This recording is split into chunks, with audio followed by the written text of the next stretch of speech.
పేర్లు మార్చుకున్న వాళ్ళంతా కూడా చాలా టాప్కి వెళ్ళారు.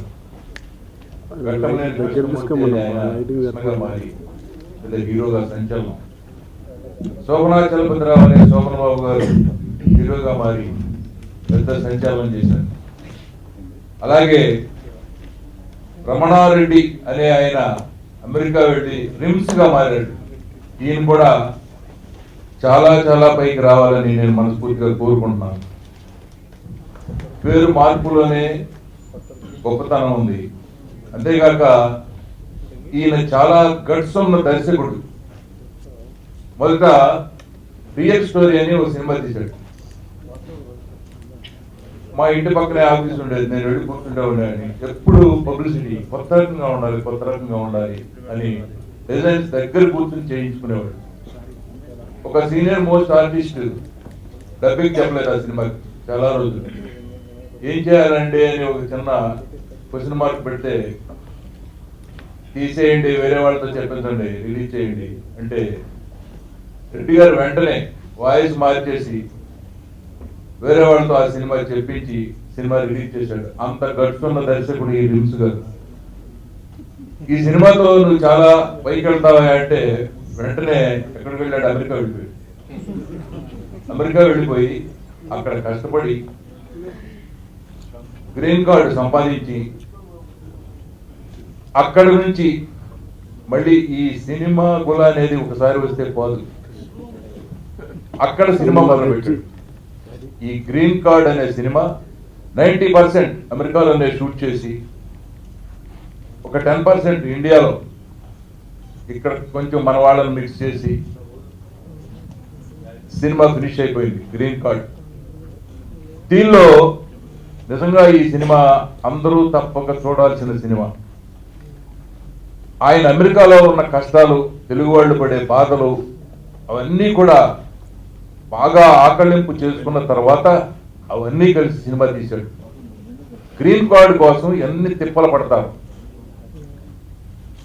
గ్రీన్ కార్డు వచ్చిన తర్వాత అక్కడ పడే బాధలు ఏమిటి? మన వాళ్ళు వెళ్ళి పెట్రోల్ బంకుల్లో లేకపోతే టీ బంకుల్లో పనిచేస్తూ అక్కడ నల్లవాళ్ళని మన వాళ్ళని వాళ్ళు వైట్ పీపుల్ కాల్ చేస్తూ ఉంటే ఇవాళ రోజు ఒక న్యూస్ వింటూనే ఉన్నాం. ఈ ట్రంప్ గారు వచ్చిన తర్వాత జాత్యహంకారం పెరిగిందని వాళ్ళు అక్కడ మన వాళ్ళని కాల్ చేస్తూ ఉంటే ఏమీ చేయలేక పేపర్లోనూ టీవీలోనూ గోల పెడుతున్నాం తప్ప రియల్గా ఏమీ చేయట్లేదు మనం. దీనికి ఏం చేయాలి? పిల్లల్ని ఇండియాకి తీసుకొచ్చేయాలా లేకపోతే అక్కడ కంటిన్యూ చేయాలా? ఈ ప్రాబ్లమ్స్ అన్నీ కూడా ఇందులో బాగా డిస్కస్ చేశాడు. దీనిలో మన హీరోని ఫస్ట్ టైం పరిచయం చేశాడు. ఇతని పేరు మనిషి బారు కాదు, పేరు కూడా చాలా బారు పేరు. నీ పేరు చెప్పు. మోహన కృష్ణ శత్రుఘ్న రాయపాటి. ఇంటి పేరుతో కూడా కలిపి ఎంత బాగుందో చూశారు కదా. ఇతనికన్నా హైట్ ఉంది, అందుకని షార్ట్ చేద్దాం ఆ పేరుని. ఇండియాలో మోహన లేకపోతే ఇండియాలో శత్రుఘ్న అని పిలుస్తారు, యుఎస్ లో మోహన్ అని పిలుస్తారు. నీకేది ఇష్టం, శత్రుఘ్నుడా లేకపోతే మోహనుడా? శత్రుఘ్నుడు. అందుకని తన పేరుని ఇవాళ నుంచి శత్రుఘ్నగా మార్చేద్దాం. మన వాళ్ళు ఇవాళ అమెరికాలో పడే బాధలు, వాటికి నివారణోపాయాలు ఏం చేయాలి, ఎలా ఉండాలి, ఇవన్నీ కూడా ఈ సినిమాలో చెప్పాడు ఈయన. నేను కూడా దీనిలో యాక్ట్ చేశాను హీరోకి ఫాదర్గా. ఇండియాలో మేము యాక్ట్ చేసాం, అమెరికా వెళ్ళలేదు. అమెరికాలో మొత్తం షూట్ చేసుకొచ్చారు. హీరో శత్రుఘ్న చాలా బలశాలి. అతను డ్రైవ్ చేసే మోటార్ బైక్ని కూడా నేను స్టాండ్ అయ్యలేను, అంతటి బలశాలి. అటువంటి వెహికల్స్ న్యూయార్క్ మొత్తం ఎక్స్ప్లోయిట్ చేశాడు. సాంగ్ బ్రహ్మాండంగా చాలా బాగుంటాయి లొకేషన్స్ అన్ని. సినిమా చాలా రిచ్గా ఉంటుంది. అమెరికా మొత్తం షూట్ చేశాడు. ఇక మళ్ళీ వెళితే మళ్ళీ మనకి కొత్త లొకేషన్లు కూడా దొరకవు, ఆ లెవెల్లో షూట్ చేశాడు. కాబట్టి మీరంతా ఈ సినిమాని చూడాలని, మీరంతా రిమ్స్ గారిని ఎంకరేజ్ చేయాలని నేను మనస్ఫూర్తిగా కోరుకుంటున్నాను. ఒక కుర్రాడు ఇక్కడ వీసా తీసుకొని అమెరికా చేరాక అతని లైఫ్ ఎలా ఉంటుంది, అదే ఈ సినిమా.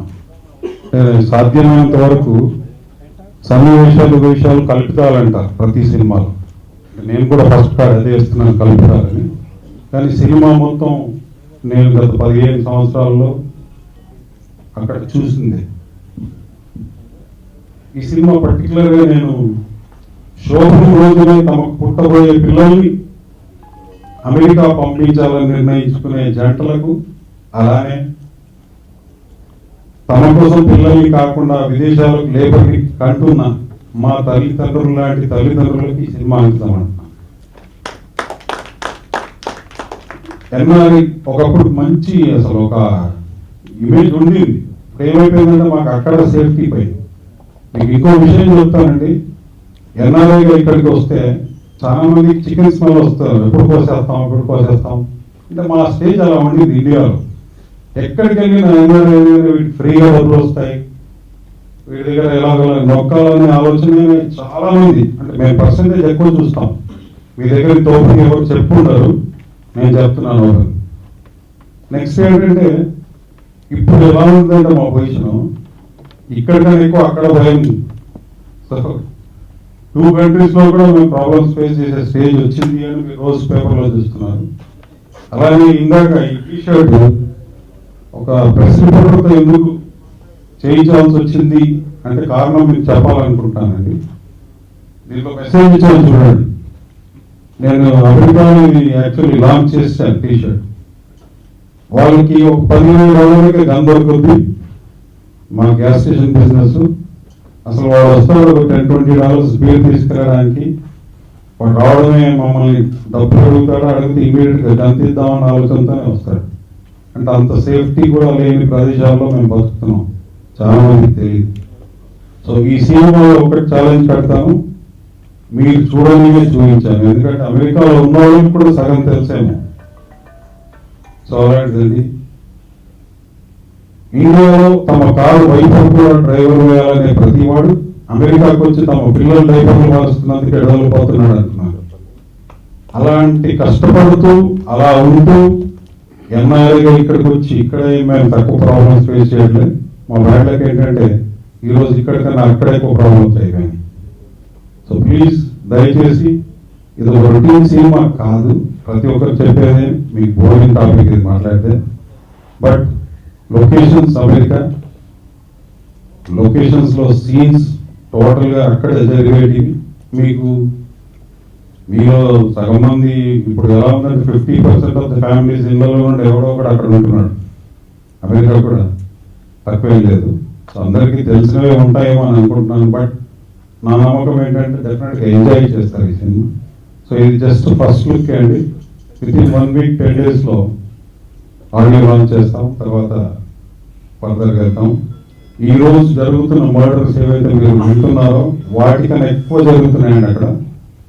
బట్ దాంట్లో తప్పించుకుంటూ మేము సర్వైవ్ అవుతూ కొన్ని విషయాలు మీకు బయట తెలవట్లేదు.